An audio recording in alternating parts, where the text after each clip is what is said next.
ఓం శ్రీ పరమాత్మనే నమః. శ్రీమద్భాగవత సంగ్రహము ఏకాదశ స్కందము. ఈరోజు మనం 10వ భాగం తెలుసుకుంటున్నాము. హంసగీత. ఉద్ధవునకు భగవాన్ చెప్పిన హంసగీత గురించి ఇప్పుడు మనం తెలుసుకుంటాము. ఉద్ధవుడు ఇలా అడుగుతున్నాడు: దేవా, విషయ భోగాలాలస, స్త్రీ వ్యామోహము దుఃఖహేతువులేని తెలిసి కూడా జ్ఞానమున్న మనుషులు జ్ఞానం లేని జంతువుల్లాగా మళ్ళీ మళ్ళీ ఈ దుఃఖకూపంలోనే మునుగుతూ ఉంటారు ఎందుచేత అని అడిగాడు. భగవానుడు ఇలా చెప్తున్నాడు: ఉద్ధవ, నిప్పును ఆర్పివేయగల శక్తి నీటికి ఉన్నప్పటికీ కూడా ఆ రెండింటికి మధ్యన ఒక పాత్ర ప్రవేశించగానే నిప్పును ఆర్పివేయడానికి బదులుగా నీరే వేడెక్కిపోతుంది. నిప్పు యొక్క వేడెక్కించే గుణాన్ని ఆ గిన్నె వహిస్తుంది. అలాగే శరీరంతో సంపర్కము కలగ్గానే నిర్మలమైన జీవాత్మ కూడా కొన్ని దేహధర్మాలను సంతరించుకొని తానే దేహాన్ని అనే భ్రమకు చెందుతుంది. అహంకారానికి లోనవుతుంది. రజోగుణంతో కూడి విషయభోగాలను అనుభవించాలని కాంక్షిస్తుంది. వివేకం కలవాళ్ళు విషయాల ఆలసతలోనూ ప్రలోభాల్లోనూ పడకుండా నిగ్రహించుకొని చిత్తాన్ని పరమాత్మయందు లగ్నం చేసుకొని ధ్యానిస్తాడు. కానీ అవివేకి మాత్రము రజోగుణ తమోగుణ ప్రభావాలకు లోనై విషయభోగాలాలసలోనూ స్త్రీ వ్యామోహంలోనూ సుఖం గురించి అన్వేషిస్తూ ఉంటాడు. ఉద్ధవ, మనస్సును మళ్లించి నాయందే మనస్సును నిలిపి ఉంచే యోగాన్ని మొదట నేనే బ్రహ్మకు సనక సనందాదులకు హంసరూపం ధరించి చెప్పాను. ఓ హిరణ్యగర్భ కుమారులారా, ఈ హంసరూపములో వచ్చిన నేనెవరినో తెలుపమని మీరడిగారు. ఈ ప్రశ్నకు అర్థం లేదు. అడిగిన మీరు, చెప్పుతున్న నేను, చెప్పబడేవి వేరు అని మీరు భావించటం చేత ఈ ప్రశ్న మీకొచ్చింది. అంతా ఒక్కటే కానీ రెండవది ఏదీ లేదు కదా. జీవాత్మ పరమాత్మ అవినాభావమైనట్టివి. జీవునితో కూడి ఉన్న పరమాత్మ ప్రకృతిలో కూడి సమస్త చరాచర సృష్టి అంతటా వ్యాపించి ఉన్నది. పరమాత్మ లేని వస్తువేది ఈ విశ్వంలో ఎక్కడా లేదు. అందువల్ల మీలోనూ నాలోనూ అంతటా వ్యాపించి ఉన్నది ఆ పరమాత్మే. అలా అయినప్పుడు నేనెవరిని అనే ప్రశ్నకు తావులేదు. ఇంద్రియ మనస్సులకు గోచరించే ప్రతి వస్తువు ప్రకృతియే, జడమైనట్టిదే. పరిశుద్ధమైన మనస్సు చేత ధ్యానావస్థలో గ్రహింపబడేది ఆత్మ. జీవాత్మ ప్రకృతి రెండూ పరమాత్మ యొక్క అంశాలే. సర్వము ఆ పరమాత్మయే. పరమాత్మ లేనిది ఏదీ లేదు. జీవునికి దేహ సంబంధము కలగగానే మనస్సు విషయాలను అనుభవించటానికి సిద్ధపడుతుంది. విషయాలు మనస్సు పరస్పరము సంగం ఏర్పరచుకుంటాయి. పూర్వ సంస్కారాలు రజోగుణం వలన తీవ్రమైన కోరికలై అనుభవాల ద్వారా తృప్తిని కోరతాయి. ఈ అనుభవాలు మళ్ళీ కొత్త సంస్కారాలుగా రూపొంది చిత్తంలో చేరతాయి. ఈ విధంగా సంస్కారాలు, కర్మలు, అనుభవాలు, మళ్ళీ కొత్త సంస్కారాలు నిరంతరము కొనసాగుతూ ఉంటాయి.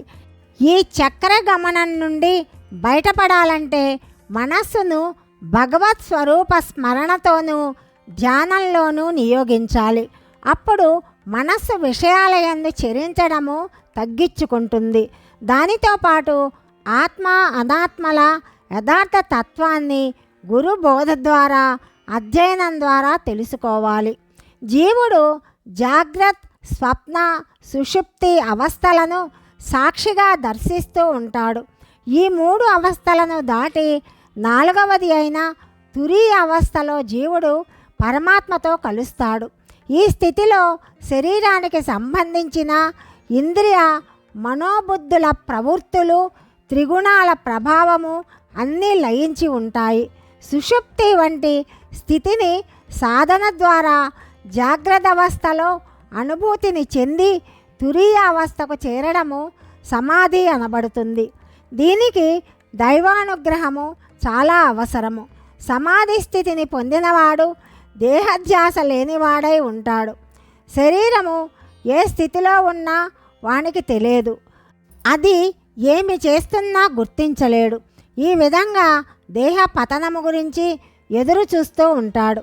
అతనికి భగవద్ధ్యానం తప్ప ఇంకా ఏ వ్యాపకము ఉండదు. అతనికి పునర్జన్మ ఉండదు.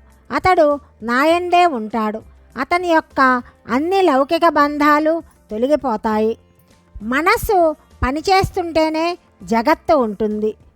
సుషుప్తిలో మనస్సు లయిస్తుంది కాబట్టి జగత్తు ఉండదు. జాగ్రత్త అవస్థలో కూడా మనస్సును ధ్యానంలో లయింపచేస్తే ఈ దృశ్యమాన ప్రపంచము ఇంకా గోచరించదు. ఆత్మ అనాత్మ వివేచన చేత బ్రహ్మమే జీవుని యొక్క ఆత్మ అని, అది ప్రకృతిని కూడా ప్రవర్తింపచేసే ఆత్మయని తెలుసుకోవటమే సాంఖ్యము. భగవంతుని ఉపాసించటము యోగము అనబడుతుంది.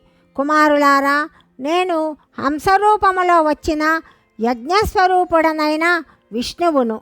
నా భక్తులయందు సర్వభూతహితము, సత్యము, పుణ్యశీలము, వైరాగ్యము, అంతఃకరణశుద్ధి మొదలైన సత్సంపదలను పెంపొందిస్తాను. నాకు ఎవ్వరి యందు రాగద్వేషాలు కానీ పక్షపాతాలు కానీ ఉండవు. నిత్యానందమే నా గుణము. ఆ విధంగా భగవానుడు చెప్పగా సనకాదుల సందేహాలన్నీ తీరిపోయాయి. బ్రహ్మదేవునితో పాటు వాళ్ళు హంసావతారి అయిన విష్ణుమూర్తిని పూజించారు. అందరూ చూస్తుండగానే హంస వైకుంఠానికి వెళ్ళిపోయింది అని భగవానుడు ఉద్ధవునితో చెప్పాడు. భక్తి ధ్యానము. ఉద్ధవుడు భగవాన్ని ఇలా అడుగుతున్నాడు. భగవాన్, వేదవేత్తలైన ఋషులు ధర్మార్థ కామములైన శ్రేయస్సులను పొందటానికి కొన్ని వైదిక కర్మలను చెయ్యాలంటారు.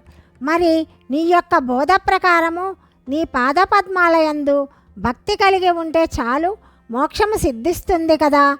మరి కర్మ మార్గము భక్తి మార్గము వేరువేరు ఫలాలను ఇస్తాయా అని అడిగాడు. ఉద్ధవుడు అడిగిన దానికి భగవానుడు ఇలా చెప్పాడు. ఉద్ధవ, ప్రళయం అప్పుడు అన్నింటితో పాటు వేదాలు కూడా లయిస్తాయి. పునఃసృష్టిలో నేను బ్రహ్మను సృష్టించి అతనికి వేదాలను ఉపదేశిస్తాను. వేదాలలో సనాతన ధర్మం ఉంటుంది. ఆ ధర్మము నా స్వరూపమే. బ్రహ్మ వేదాలను సప్త ఋషులకు స్వయంభువునకు చెప్పాడు. వారి నుండి వారి పుత్రులు దేవ, దానవ, మానవ, గుహ్యకాదులు గ్రహించారు.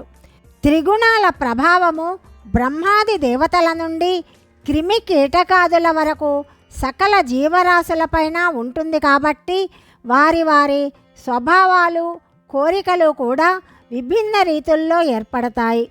వారి ఉపాసనా పద్ధతులు, లక్ష్యాలు, కామితార్థాలు కూడా వేరువేరుగా ఉంటాయి.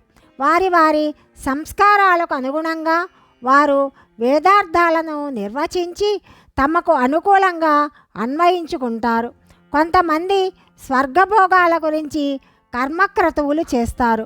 కొంతమంది ఇహలోకపు అర్ధకామాలను ఆశించి కర్మలను ఆచరిస్తారు. కొంతమంది జ్ఞానం ద్వారా ఆత్మదర్శనం కావాలనుకుంటారు. కొంతమంది తామే శక్తిమంతులము, వేరే దైవశక్తి ఏదీ లేదు అంటూ నాస్తికులు, పాషండులు అవుతారు. చార్వకులు ఈ శరీరమే సర్వస్వము, దానిని సుఖపెట్టడమే శ్రేయస్కరము అంటారు. వీరందరికీ కర్మలను ఆచరిస్తూ వాటి ఫలాలను అనుభవించటమే ధ్యేయము. భక్తి. కానీ ఉద్ధవ, నేను చెప్పిన భక్తి మార్గాన్ని అనుసరించేవారు పొందదగా ఆనందము నిత్యానందము, దుఃఖం మిశ్రితము కానట్టిది. నన్నే స్మరిస్తూ నాయందే మనస్సు నిలిపి ఇతర విషయాలపైన ఆలోచనలేవీ లేకుండా నన్ను ఆరాధించేవారు నిరతిశయ ఆనందాన్ని అనుభవిస్తారు. అలాంటి వారికి ఇంద్ర పదవి, బ్రహ్మ పదవి, చివరకు మోక్ష పదము కూడా అక్కరలేదు. వారే నాకు అత్యంత ప్రియులు. నా భక్తులు ఎక్కడ ఉంటే ఆ ప్రదేశము పవిత్రమవుతుంది. వాళ్ళు నన్నే అందరి యందు అన్నిటి యందు చూడగలుగుతారు. భక్తి క్రమంగా పెరిగేది. నా యందు ప్రేమతో నన్నే స్మరిస్తుంటే, నా గాథలు గుణగణాలు గానం చేస్తూ ఉంటే, ఇతర భక్తులతో ముచ్చటిస్తూ ఉంటే భక్తి వృద్ధి చెందుతుంది. సకల శాస్త్రాలు చదివి ఉత్తమ సంస్కారాలున్న వారి వంశంలో పుట్టి కూడా నాయందు భక్తి లేనట్టి వానికంటే హీన స్థితిలో ఉండి చదువు సంస్కారాలు లేకపోయినా నాయందు అచంచల భక్తి విశ్వాసాలు ఉన్నవాడే శ్రేష్ఠుడు.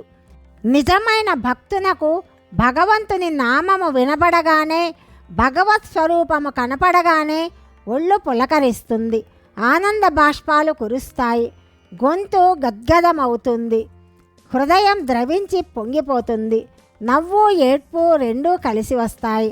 అతడు గొంతెత్తి పాడతాడు, గంతులు వేస్తాడు, మైమర్చిపోతాడు. అతని కర్మలు కాలిపోతాయి, అజ్ఞానము తొలగిపోతుంది, అంతఃకరణము పరిశుద్ధమవుతుంది. అతడు ఇంద్రియ విషయాలాలస ప్రలోభాలకు లోనుకాడు, నిప్పులాగా పవిత్రుడై ఉంటాడు. ఉద్ధవ, నీవు అలాంటి భక్తుడవు కాబట్టి నాకు ప్రియతముడవు. నాకు బ్రహ్మాది రుద్రుల కంటే, లక్ష్మీదేవి కంటే ఉత్తమ భక్తుడే అత్యంత ప్రియతముడని తెలుసుకో. ఆ విధంగా భగవానుడు చెప్పగా భగవంతుని ధ్యానము చేసే పద్ధతిని తెలియచేయమని ఉద్ధవుడు వేడుకుంటాడు. శ్రీ భగవానుడు ధ్యానాన్ని గురించి ఉద్ధవునకు చెప్పటము తదుపరి భాగంలో తెలుసుకుందాం. సర్వం శ్రీకృష్ణార్పణమస్తు.